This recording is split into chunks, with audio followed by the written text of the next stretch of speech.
السلام عليكم saaxiibayaal meel walba iyo goor walba idin tahayba waan salaamayaa codeen aan u qaaday saxaabteena ay ku dhawaad 82% u bateen inaan u weecano dhankaas iyo challenge-yada markaan iyo challenge-igi ugu horeeyay kanalkeena iyo youtuber-ka weyn ee Abu Falah horintaan u gudbin muuqaalka ay ilaawin subscribe-ta iyo like-ta muuqaalka wuxuu ku bilaabanayaa Abu Falah oo salaamaya waan ka qaadnay kadib wuxuu noo sheegayaa wuxuu ku saabsan yahay challenge-iga oo ah qofka ugu dambeeya ku dhaca barkada wuxuu ku guuleysan doonaa $20,000 waxaana sidoo kale loo sheegay tartamayaasha magacyadooda xeerka challenge-iga ayaa ah shanta tartamada waxaa waajib ah inaysan gacmahooda ka qaadin birta ay haystaan kan ugu dambeeya ee dhacana ayaa ah guuleystaha challenge-iga ka hor inta uusan bilaaban challenge-iga Abu Falah ay ka qaaday wareysi ah waxay ku sameyn doonaan lacagta haddii ay ku guuleystaan xarfaanka koowaad wuxuu taagan yahayba aan ku guuleysanaya Allah email wacadahay meel ka madow Abu Falah ayaa ku dhacday yani gacanta si laakiin xarfaankan waa mid ku fahmay khiyaanadiisa Abu Falah kaas ayuu booday kan ku xumeys caadi weey runtii wuxuuna weydiinaa ku xiga wuxuuna dhahayaa waxaan ku sameeynaa tabarucaad oo waxa raaxaya wadadii aad raacday saan wada ognahay saaxiibayaal Abu Falah waa mid looga bartay tabarucaadka iyo acmaasha suuban ahna youtuberada wacaansan bariga dhexe waxay ahaataba Abu Falah waxa soo jiidatay jawaabta saaxiibkan wuxuuna u wareegay Jasaar uu weydiinayo isla su'aashii laakiin Jasaar ayaa dhahaya waxaan kugu beeriyaa adiga saarbo Abu Falah waa lagu camirtay wuxuu u baxay sidoo uu soo qaado wuxuu uga tuuro birta kana saaro tartanka halka Jasaar uu dalbanayo wada hadal laakiin wax kasta oo Abu Falah sameeyay waxay noqdeen hal bacaad lagu lisay xarfaankan ayaa soo boodiyay isagoo talahan u siinay Abu Falah inuu baalal u saarto sarbaha mar kale ayaa lagu camiranaya Abu Falah taasoo ka xanaajisay wuxuuna noo sheegayaa inay wax sameeyeen ay tahay un kaliya 20 daqiiqo ugu horeeyay challenge-iga xarfaankan ayaa u jawaabay oo dhahaya maalin kadib ayaad arki doontaa 30 daqiiqo kadib waxaan arkaynaa Abu Falah uu naga wareysanaya xawaasheena sida iskuulka caafimaadka iyo xilmida laakiin xarfaankan ayaa dhahaya tabahiga la sheekayso mar kale iyo camiraad kale Abu Falah ayaa markaan isxanaajiyo dhiigga saqataanka isku kiciyay wuxuuna aadayaa dhankaas xargaha dul saaran yihiin mid ayuu jarayaa laakiin xarfaankan kulada iyo qawmina kuma hayso waana walaalkiis waxaana lagu magacaabaa Daawud dabcan meesha uu saaran yahay waa goob ammaana laakiin labada dhinacba waa meelaha ugu khatarsan in laga dhaco isaga ayaa geeyay ilaa walaalkiisa mar kale ayuu jarayaa xargaha laakiin saaxiibkan ayaa ka codsanay hal codsi oo ah inuusan jarin xarig kale maadaama dhanka gacanta qalin uu ka galay Abu Falah ayaa qiirooday wax yar isagoo daliishanaya xadiidka nabiga sallallahu alayhi wasallam oo ka hadlaya inaan u naxariisano kuwa dhulka jooga si kuwa samada jooga ay nagu naxariistaan wax yar oo qiiro jabaaraysa kadib wahaba Abu Falah oo tuubiya soo qaatay wuxuu male ajaab shaqo waa ninkii qiiraysanaa hadeerto biyihii ayuu ku siiriyay ilaa ay ka qayliyeen hal saac kadib Abu Falah ayaa xarga kala jaray waxaana haray 7 kaliya laakiin Abu Falah xarfaankan ayuu kala kulmayaa hadal adag oo ah 20,000 waan qaadan dabada cag ayaan ka gelin calaansha waan ku ceerin caaqo qada yar oo xaysiisa kadib Abu Falah xarfaankii ayuu wuxuu ku sheegay inuu u xajmi weyn yahay sida maroodiga una dheeriya sida gariga meesha waxba la isku mareeban oo xifaaltan gaambuuray ayaa ka dhaxeeya Abu Falah ayaa bilaabay weerar ka dhanaa saaxiibkan oo kilkileen ah laakiin isku dagiisii kale Abu Falah ayaa ku soo dhamaaday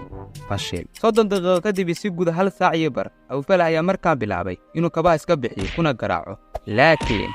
ma suuroobin 30 daqiiqo kadib si guud 2 saac Abu Falah ayaa halkan ka soo baxaya isagoo ku bilaabay magaca Alle iyagana uu sheegay inay ku saliyaan nabiga sallallahu alayhi wasallam aan ku wada salino nabiga sallallahu alayhi wasallam saaxiibayaal Abu Falah ayaa dhamaantood soo bandhigay iPhone 14 Pro qofkiis kaga bax tartanka xarfaankan ay soo jiidatay waxaase ka joojinay xarfaankan oo dhahaya waxa 20,000 ka dooranaysa $1,000 laakiin xarfaankan ayaa dhahaya hadii telefoon caadi uu ku jiro biyaha ay ku hoos mari lahaa yacni wuxuu dul sabeynaya biyaha korkooda xarfaantii way isku raaceen oo jaalintii hore ayuu telefoon beena ugu riday waxayna taagan yihiin waa isla sharqoolkii oo kale balse Abu Falah ayaa sheegaya isagoo dhaaranaya in telefoon runa uu ku jiro isla markiiba mid ayaa ka baxay tartankii qaatayna telefoonkii Abu Falah ayaa u soo orday dhankaas iyo xarfaankii isagoo la dabaaldegaya inkastoo uu ka yaranixiyay ugu dambeyn uu guddoonsiyay halka kuwii kalena isku jeesteen oo way sacaanbaareeyeenba saaxiibkoodna wuxuu ku dabaaldegayaa iPhone 14 Pro isagoo xabadka gelinaya saaxiibkiis Abu Falah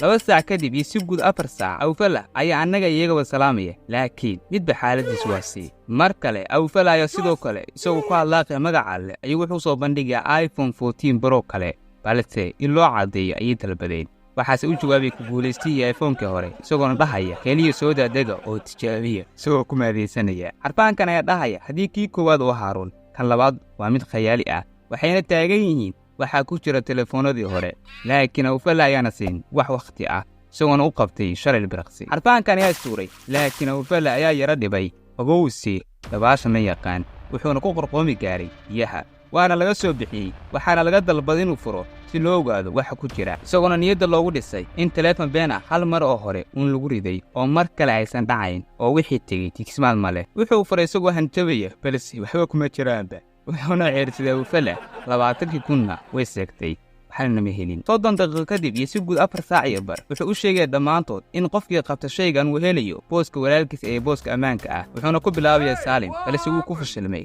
wuxuuna ku xijiyay walaalkiisa isagana wadadii Saalim ayuu maray nasiib wanaag saaxiibkan kale ee ku guuleystay oo antiyay booska ammaanka ah 30 daqiiqo kadib si guud 5 saac Awfala ayaa ka jaray labada dhinacba xargaha hal xarig ayay filayeen balse wuxuu jaray labo soo raba kii saddexaad ayaa loo dhaartay wuuna ka taakiray dantaada garo ahayd maahan markaan Awfala wuxuu noo sheegayaa inuu laacib kubadda cagta uu yahay sidoo kale dhahayo Messi maxaad u imaan laadahay Al-Hilal laakiin waxaad u imaan laadahay waan garan oo laacib adiga iyo anigaba macquul ma ahan inay joogaan bariga dhexe shaayib sheekho hal saac kadib iyo si guud 6 saac markaan wuxuu bilaabayaa mar kale inuu weydiiyo waxay ku qaban doonaan lacagtaas walaalkiis Daawud wuxuu ku celiyay hadalkii hore ahaa inuu ku bixinayo tabarucaad kaliya $1 uu kala harayo halka Yuusuf Shalaalna uu dhahayba marka horeba adiga iyo walaalka cid igu horsaagaysa ma lahan iyo xitaa kamirmaanka iyo cid walba halkan joogta laakiin waxaan ku bixin doonaa tabarucaad waxaana ku dhisayaa ilbiyood maadaama aan dareemayo in dad badan uu haradahayo waa hantabaad balaas tabarucaad markaana waa Saalim Abu Cashkar oo ka socda YouTube-ka Khalaq Shanab ayna ku yihiin shuruku asxaab badan wuxuuna sheegay haddii uu ku guuleysto in lacagtaas ugu soo iibinayo YouTube-kaas qalab uu ku hormarinayo laakiin Awfala ayaa u soo bandhigay dalab ah inuu soo dhigay qaybta hoose description-ka linkiga YouTube-kaas waa haddii uu ka baxo tartanka wuxuuna u qabtay 5 ilbiriqsi oo kaliya waqtiga ayuu ku soo gaabiyay ugu dambeynna ka baxay tartankii wuxuuna sheegay in muuqaalada iyo channel-kuba ay ka fiican yihiin lacag dhan $100,000 muhiimadana ma ahan 20,000 ee waa dadyo fiican